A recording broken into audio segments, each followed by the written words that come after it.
Now, several times during the course, we're going to do what I call a design critique, where I put up a visualization and I ask you to think about it and say, based upon the things we know at this point of the class, what is working about a visualization and what's not. All right? And so what I want you to think about it is, how is visualization using color and size and placement to communicate? And is the visualization really adding anything to the text? Now, obviously, as we're later in the course, these visualization design critiques will be more complex. But on this one, I want, just based upon your intuition, I want you to take a look at this visualization and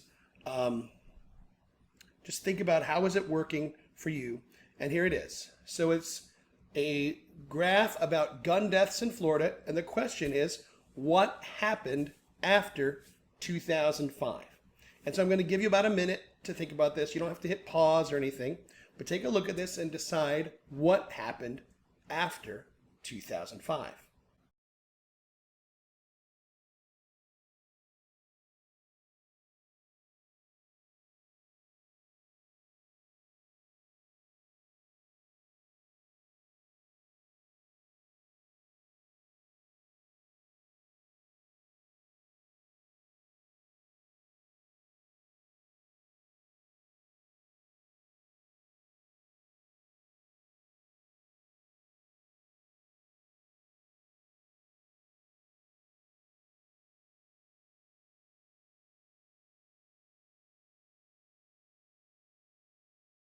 So at this point, you're probably saying, well, clearly Florida enacted its stand your ground law and gun deaths went down, because that's what the graph is clearly showing. The visualization, the line is going down. That means less, right? Or there's a reason that this graph broke Reddit on the day that it was published. And you've noticed that no, the y-axis of this graph is reversed. And so this line that's going down is actually representing a rise in gun deaths. Now, if you don't know what a stand your ground law means, it means that before 2005 in Florida, if you felt threatened, you had to try to run away first. And once you felt cornered and that you were going to be harmed, but you tried to run away, then it was legal for you to shoot someone with a gun and it would not be murder. After 2005, if somebody threatened you, you did not have to attempt to run. You just had to fear for your life, and then you could shoot the person with your gun. So in fact, what it did is it narrowed the definition of murder. Things that would previously have been called murder before 2005, now were not necessarily called murder because of the change in this law. And so in fact, we would have expected that gun deaths would go down, but in fact, they went up. And as I said, this broke the internet because people were like, why is Reuters, they're the publishers of this, why is Reuters trying to mislead people about what happened in the Stand Your Ground law?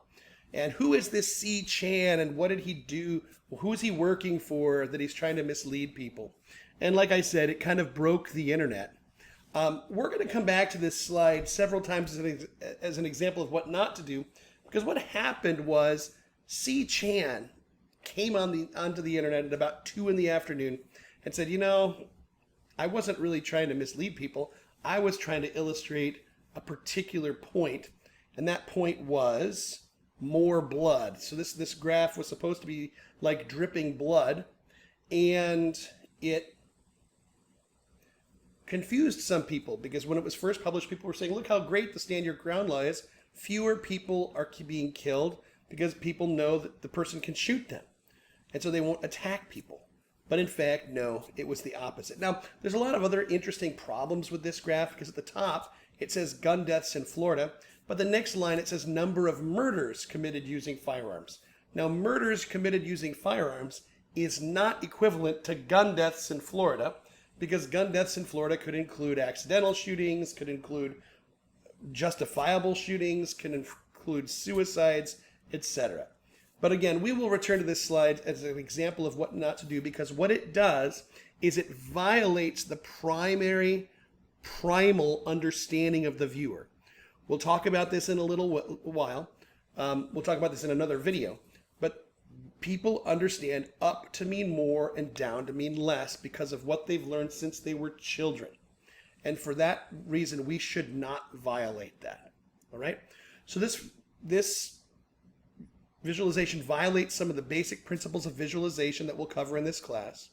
And it's kind of an example of what not to do with inverting the x-axis. And we'll come back to this more in the future.